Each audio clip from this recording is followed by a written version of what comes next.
Guys, I'm always on stage. If you don't believe me, take a look at these pictures. Anyways, without further ado, let's grab a blanket, turn off your lights for true scary ghost stories that happened at Backstage. Hi.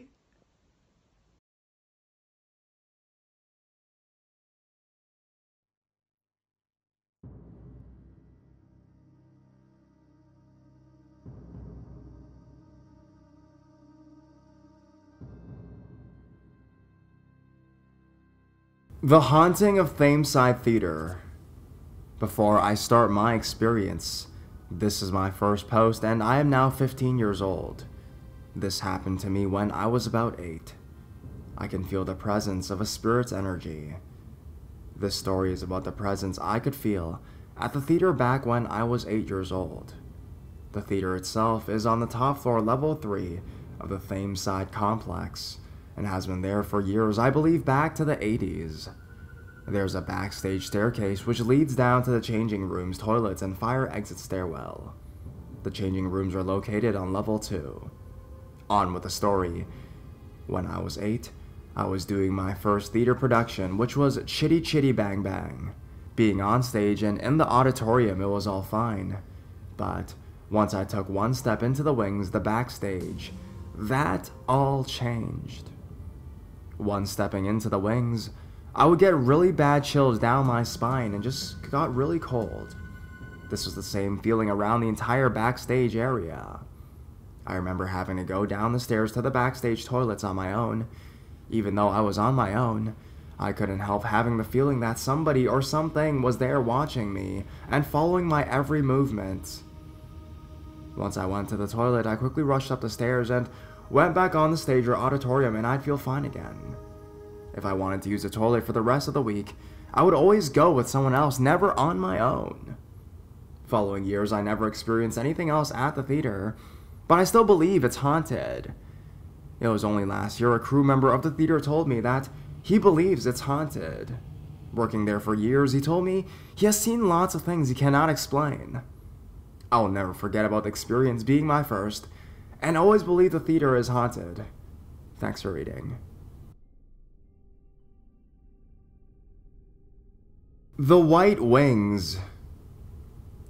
As this is my first time at publishing a story here, I thought I should start relatively slowly, and also explain some background information about me. Up until recently, I have been a dancer my entire life, and I've always felt more serene stood in the wings of a stage. Funny, really, that this story so revolves around wings in every sense. Being a performer, countless hours have been spent on a stage and backstage. Wings, tech booths, dressing rooms, etc. Now, though most of my experiences have been personal, I thought I would start with one that was only about me, and not something I actually saw myself. It happened during a dress rehearsal for an annual show that I was to perform in, about 2 years ago. I was in a local theater where I'm from in South Wales. To set the scene, I stood alone in the right-hand side wings of the stage. For non-stagey folk, this just means the small space on either side of the theater stage, where you're concealed from the audience. On the opposite side to me were my teacher and her close friend, who acted as our stage manager. It is important to note that both these women are very spiritual, and I believe quite in tune with the unexplainable. There's usually very minimal light when you are in the stage area, as was the case now. I was waiting to rehearse a routine, and was also acting as an assistant teacher at the time, so was spending 90% of that dress rehearsal right where I was when this event apparently occurred. There were plenty of other people in the auditorium, but none where I was standing at this time. I must stress, there was nothing but black walls and a few small tables behind me, and I was very much alone when our stage manager witnessed this event. She claimed to have been watching me from across the stage as we waited to progress, when she saw a large pair of white wings appear behind me, almost wrapped around me. Angel wings? Butterfly wings? What? I was told this all by my teacher shortly afterwards, a woman whom I was very close and trusted immensely. The stage manager had apparently asked my teacher about me as she was seeing it. Has she lost somebody close to her recently? My teacher confirmed that I, in fact, had. And the manager proceeded to explain why she was asking. I've always felt a strong feeling with me backstage since this person passed away, and always hoped that they were there to watch me as they had always done. One more mentionable detail would be that later that day, while the show was in full swing, the same manager said I had walked past her in the wings to go backstage, and a huge gust of wind seemed to sweep that for me. The stage had no natural drafts, no windows, doors, etc. that could produce winds, and it's always boiling when you're up there. You'd be grateful for a breeze. So again, strange. I've always wondered about this event, and hope that it means my loved ones was with me. If anyone could confirm this, or explain about any theories of seeing these wings, I would be so grateful.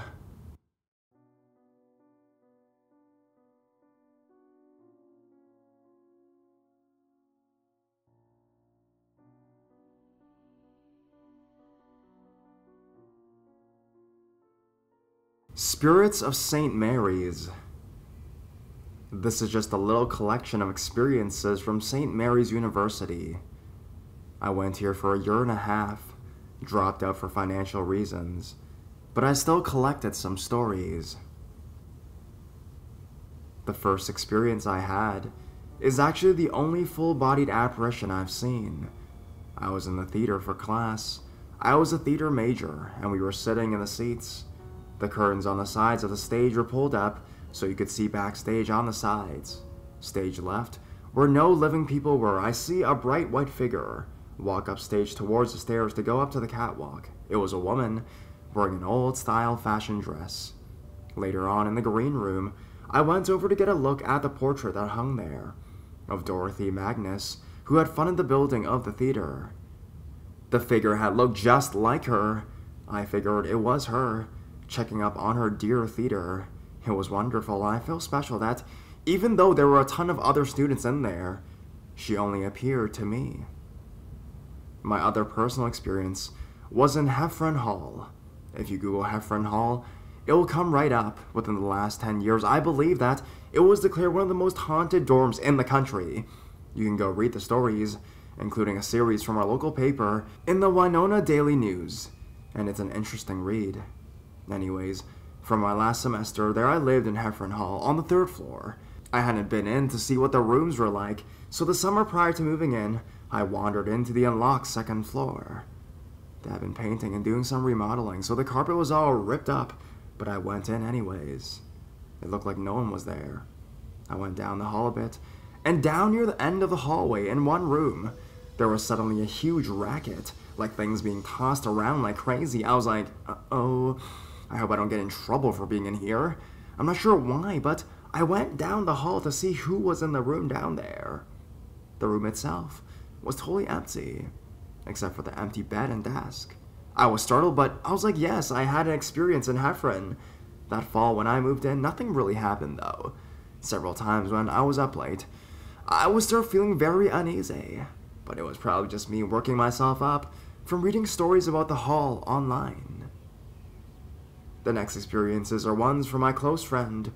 Her freshman year, she lived in Skemp Hall on the 3rd floor. In this room, a girl had died. I think it was suicide, but I'm not certain. So every Wednesday night, in the closet, they could hear a girl crying. They were scared at first, and then would try to talk to it and calm it down. And when it wouldn't respond to anything, and it was being kind of annoying, so they would leave the room at the time every week. My friend had talked to other girls who lived in this room, and they all had the same experience. One night, my friend was up in St. Mary's Hall on the 3rd floor, playing hide-and-seek in the dark with friends. She loves having childlike fun. She ran to a far room at the end of the hall and waited to be found. Suddenly, something grabs her ponytail and jerks her head back, and she hears an angry man's voice sneer, "Get out!" Needless to say, she got out. She refused to ever go up there at night after that. My sister stayed with me several times while I was there, and once she had to leave my dorm and go back to get a late-night snack. She passes one wall in the St. Mary's, and there was a really creepy knocking on the wall. She asked me what was in this particular room, and I didn't know, but the building was locked up and empty at the time. She said she wouldn't have thought anything of it, but it made her feel uncomfortable hearing it.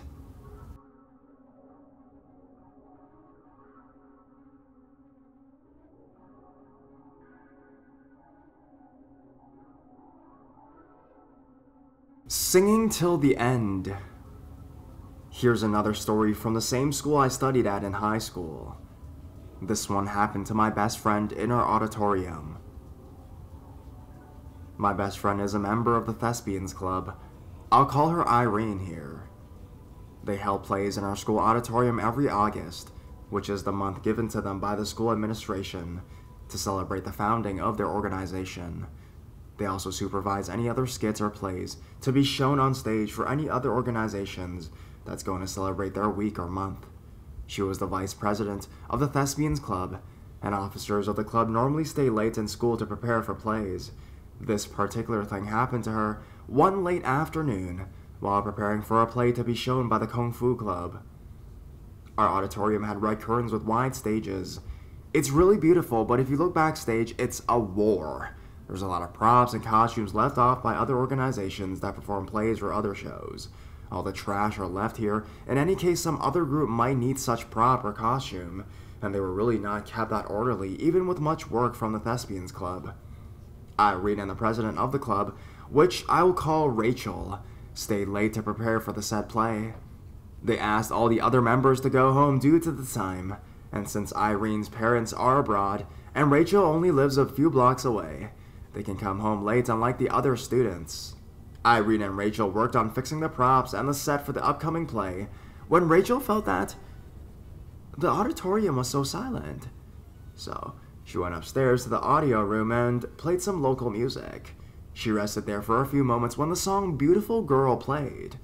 It's a local song here in the Philippines, sung by Mary Chan. While the song played, Rachel looked down to the stage and saw a girl in the middle of the stage. Rachel got curious, as she knew that she and Irene were the only ones left in the auditorium. So she thought this was one of the performers doing a last-minute rehearsal. So she watched as the girl stood there, motioning everywhere as if she was saying the song Rachel was playing. She was wearing a very long white and pale purple dress. Then a thought suddenly struck her. Why would this girl lip-sync to the song when the Kung Fu Club's play is about the history of the said martial arts? Where would the song fit in the play? Curious, she stopped the song midway. The girl suddenly stood still. Rachel never removed her eyes off the girl. Then the girl looked up to Rachel through the glass of the audio room. Though the girl is really pretty, Rachel noticed how sad and pale this girl looks like. The girl just continued staring at her, and Rachel also kept looking at her. Rachel did not notice for how long this has lasted, when she suddenly noticed that Irene was dragging a wall partition for the setup directly right through the girl. Rachel shouted at Irene, and the latter looked up with confusion on her face. Rachel told Irene, "You're going to squish her!" Irene looked around and asked who Rachel was referring to. When Rachel tried to point the girl is already gone. Rachel quickly went to the stage and asked Irene if she saw the girl in a white and purple dress. Irene said no, so that they were the only ones left there as the janitors asked her to lock up the auditorium as they were going to clean the gym. Just to be safe, Rachel still asked Irene to help her look for any possible students left that might be trapped in the auditorium. But they found no one. Irene and Rachel told us of this story right after the Kung Fu Club's presentation. One of her friends said that it might be a ghost, but Rachel does not believe so. Well, we graduated, never finding out about it either.